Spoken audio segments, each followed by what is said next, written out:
बहुत दूर हरे भरे पहाड़ों के पार और एक नदी जो हमेशा मीठा गाना गाती थी, उसके भी पार एक जंगल था जैसा कोई और नहीं। ये सिर्फ कुछ पेड़ों का झुंड नहीं था। वहां के बच्चे इसे दबी हुई एक्साइटेड आवाज में विस्परिंग वुड्स कहते थे। वो कहते थे कि वहां पत्ते सिर्फ सरसराते नहीं थे, बल्कि धीरे धीरे बातें करते थे, और जो सुनना जानते थे उन्हें राज बताते थे। अफवाह थी कि शाम को वहां फूल हल्की सी रोशनी देते थे और हवा में एक शांत पुराना जादू गूंजता था। एक ऐसा जादू जो साफ दिल वालों को और एडवेंचर पसंद करने वालों को बुलाता था। वो एक जादुई जगह थी जहां दुनिया के आम नियम गर्मी की दोपहर में हवा की लहरों की तरह मुड़ते और चमकते हुए लगते थे और मजेदार सरप्राइजेस का वादा करते थे। गांव के किनारे एक छोटे से प्यारे से घर में एक छोटी लड़की रहती थी जिसका नाम लिली था।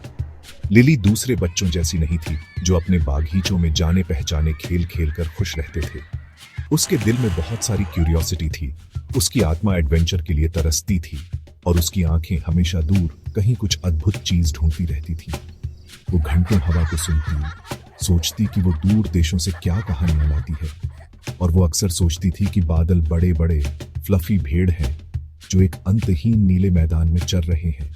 उसकी दादी अक्सर उसे बहादुरी और दया की कहानियां सुनाती थी, और लिली हर कहानी को एक कीमती हीरे की तरह अपने दिल में सहेज लेती थी। उम्मीद करती थी कि एक दिन उसका अपना एडवेंचर होगा।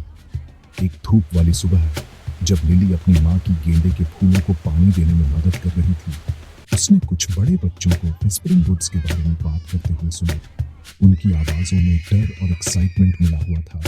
वो चमकती रोशनियों और ऐसे जानवरों की बातें कर रहे थे जो इंसानों की बातें समझते लगते थे। लिली के कान तुरंत खड़े हो गए।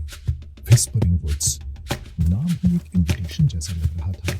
कुछ असाधारण चीज का वादा, एक छोटी सी सनसनी जैसे कोई छोटी तितली पंख फड़फड़ा रही है, उसके पेट में होने लगी। उसने वहीं तय कर लिया, अपनी उस शांत डिटर्मिनेशन के साथ जो अक्सर उसमें दिखती थी, कि उसे ये जादू जगह खुद जाकर देखनी ही है। पता लगाना है कि क्या वो सुनी सुनाई बातें सच है। उस दोपहर बाद में अपने काम खत्म करके और एक छोटे कपड़े के बैग में एक रसीला सेब और पानी की बोतल पैक करके लिली निकल पड़ी। उसने अपनी माँ से कहा कि वो नदी के पास बड़े एक पेड़ के पास खेलने जा रही है जहाँ वो अक्सर जाती थी। जैसे जैसे वो चली, जाना पहचाना रास्ता जल्द ही एक कम चले हुए रास्ते में बदल गया जो पुराने पेड़ों की बड़ी सी परछाई की ओर ले जा रहा था। हवा ठंडी हो गई और गांव की आवाजें फीकी पड़ गई। उनकी जगह एक गहरी शांत चुप्पी ने ले ली, जिसे सिर्फ अनदेखे पंछियों की चहचहाहट और ऊपर पत्तों की हल्की सरसराहट तोड़ रही थी। एक गहरी सांस के साथ जिसमें एक्साइटमेंट और थोड़ी सी नर्वसनेस मिली हुई थी, लिली ने टहनियों के उस बड़े से मेहराब के नीचे कदम रखा जो विस्परिंग वुड्स का एंट्रेंस था। जैसे ही लिली ने विस्परिंग वुड्स में कदम रखा, उसे एक बदलाव महसूस हुआ। सूरज की रोशनी घने पत्तों से छनकर रंगीन पैटर्न बना रही थी और काई वाली जमीन पर शरारती परियों की तरह नाच रही थी। हवा में गीली मिट्टी, चीड़ की पत्तियों और एक मीठी अनजानी खुशबू थी जो उसे अपनी दादी के मसाले के डिब्बे की याद दिलाती थी। वो धीरे धीरे चली। उसकी आंखें बड़ी बड़ी थीं।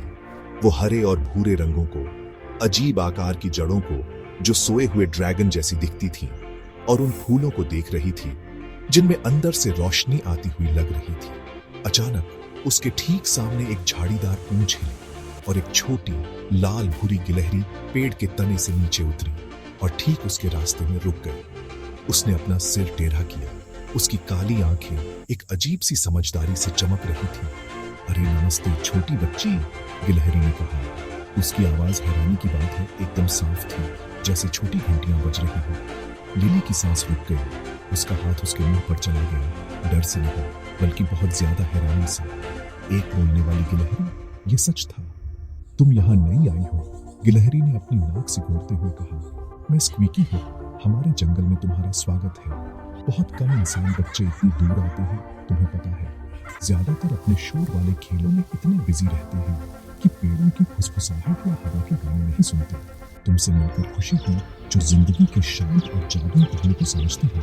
स्क्वीकी ने फिर एक छोटी सी छलांग लगाई। उसकी झाड़ीदार पूंछ झंडे की तरह लहरा रही थी। लिली अपनी शुरुआती हैरानी से उभरकर एक छोटी शर्मीली मुस्कान दे गई। नमस्ते स्क्वीकी, उसने धीरे से कहा। उसकी आवाज मुश्किल से सुनाई दे रही थी। मैं लिली हूँ। तुमसे मिलकर बहुत अच्छा लगा। तुम्हारा जंगल बहुत सुंदर है, कहानियों से भी ज्यादा जंगल। स्क्वीकी ने गर्व से अपना सीना फुलाया।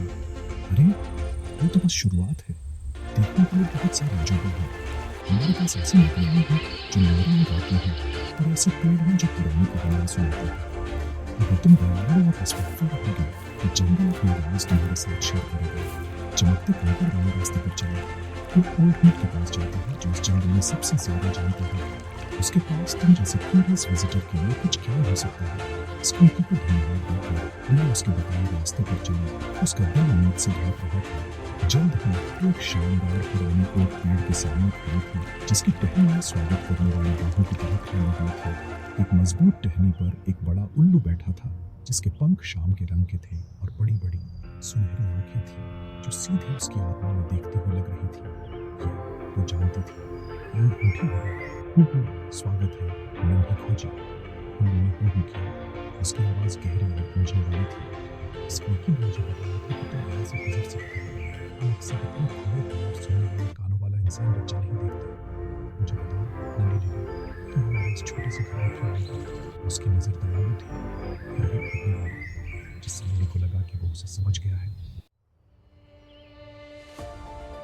लिली ओल्ड हुड के पास शांत महसूस करते हुए व्हिस्परिंग वुड्स के बारे में, अपनी क्यूरियोसिटी और जादू और एडवेंचर की कहानियों के लिए अपने प्यार के बारे में बताया।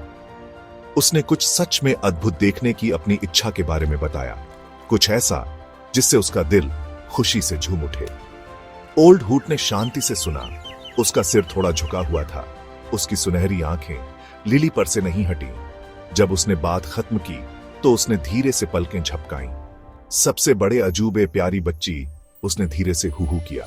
अक्सर बड़ी बड़ी शानदार चीजों में नहीं, बल्कि दया के छोटे कामों में और उस खूबसूरती की शांत तारीफ में मिलते हैं जो हर रोज हमारे चारों ओर होती है। अगर तुम सच्चा जादू ढूंढ रही हो तो उसे सूरज की धूप में ढूंढो जो तुम्हारे चेहरे को गर्माती है, या उस तरीके में ढूंढो जैसे एक छोटा सा बीज रोशनी से मिलने के लिए धरती से बाहर निकलता है। फिर उसने उसे जंगल में और अंदर एक छिपी हुई जगह की ओर भेजा, जहां उसने कहा कि जंगल के जादू का दिल बसता है। उस रास्ते पर चलो जहां नीले रंग के फूल छोटी घंटियों की तरह बजते हैं, उसने निर्देश दिया। और तुम्हें कोई ऐसा मिल सकता है जो तुम्हें एक अलग तरह का अजूबा दिखा सके। लिली ने ओल्ड हुड को उसके समझदारी भरे शब्दों के लिए धन्यवाद दिया और उन्हें याद रखने का वादा किया। वो बताए गए रास्ते पर चली, और सच में जैसे जैसे वो चली, उसने देखा कि रास्ते के किनारे लगे नाजुक नीले फूल हिल रहे थे और सबसे हल्की, सबसे मीठी घंटी जैसी आवाज निकाल रहे थे। एक ऐसी आवाज जिसने उसे शांति और खुशी भरी उम्मीद से भर दिया। रास्ता उसे एक ऐसी खुली जगह पर ले गया जहां सूरज की किरणें छनकर आ रही थी, और वो जगह इतनी खूबसूरत थी जितनी उसने कभी सोची भी नहीं थी। खुली जगह के बीच में, जहां सूरज की रोशनी पिघले सोने की तरह जमा थी, एक छोटा सा जीव हवा में तैर रहा था। लिली के अंगूठे से बड़ा, जिसके पंख चांदनी से बने हुए जैसे थे और इंद्रधनुष के सभी रंगों में चमक रहे थे। वो एक परी थी। उसके बाल डैंडेलियन फूल के रील जैसे थे और उसकी आंखें रोज की बूंदों की तरह चमक रही थी। उसने फूलों की पंखुड़ियों से बने केस बनाए और उसकी हंसी छूटी। स्वागत है लिली, परी ने कहा। उसकी आवाज गर्मी की हवा में पत्तों की हल्की सरसराहट जैसी थी। मैं स्पार्कल हूँ। ओल्ड हुड और स्क्वीकी ने मुझे तुम्हारे दयालु दिल और तुम्हारे क्यूरियस स्पिरिट के बारे में बताया है। तुम्हें आखिर हमारे इस खास ठिकाने में मिलकर बहुत खुशी हुई। परी लिली के चारों ओर फड़फड़ाई और अपने पीछे चमकती हुई धूल छोड़ती गई। लिली पूरी तरह से मोहित हो गई थी। उसकी आंखें खुशी से चमक रही थी। और सचमुच की परी है, उसने हैरानी से कहा। उसकी आवाज में श्रद्धा थी। स्पार्कल खिलखिलाया। उसकी आवाज छोटी विंड चाइम्स जैसी थी। हाँ, मैं हूँ। तुम्हारे अंदर एक खास रोशनी है। इस जंगल का जादू दया और करुणा को जवाब देता है, और तुम दोनों चीजें भरपूर रही हो। परी ने फिर धीरे से समझाया कि व्हिस्परिंग वुड्स का असली जादू सिर्फ बोलने वाले जानवरों या चमकते फूलों में नहीं था, बल्कि सभी जीवित चीजों के आपस में जुड़े होने में और इस नाजुक संतुलन को तारीफ करने और उसकी रक्षा करने से आने वाली खुशी में था। सबसे बड़ी जादू स्पार्कल ने धीरे से कहा, छोटी चीजों में खुशी ढूंढने और उस खुशी को दूसरों के साथ बांटने की अपनी जो दुनिया को रोशन करती है। लिली ने स्पार्कल की बातें ध्यान से सुनी और अपने अंदर एक गहरी समझ खिलती हुई महसूस की। ये बड़े दिखावटी चमत्कारों के बारे में नहीं था, बल्कि दया, जुड़ाव और अपने आसपास की दुनिया की तारीफ करने के शांत रोजाना के जादू के बारे में था।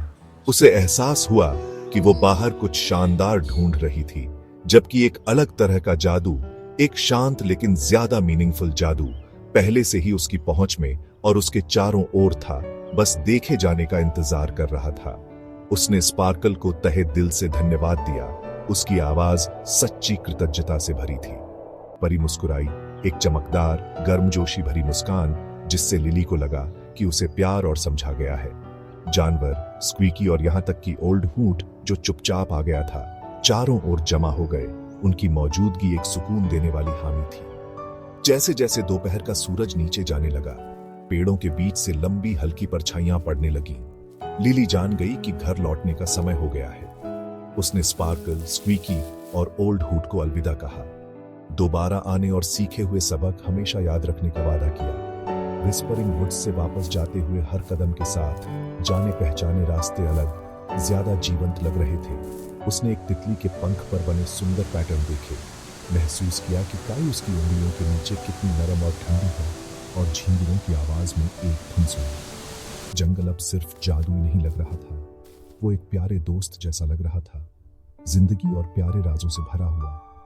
जब लिली अपने घर वापस पहुंची तो हवा में उसकी माँ के बनाए केक या बिस्किट की खुशबू फैली हुई थी। उसकी माँ ने ऊपर देखा और मुस्कुराई। लिली की आंखों में एक नई शांति, एक सुकून भरी चमक देखी जो पहले वहां नहीं थी।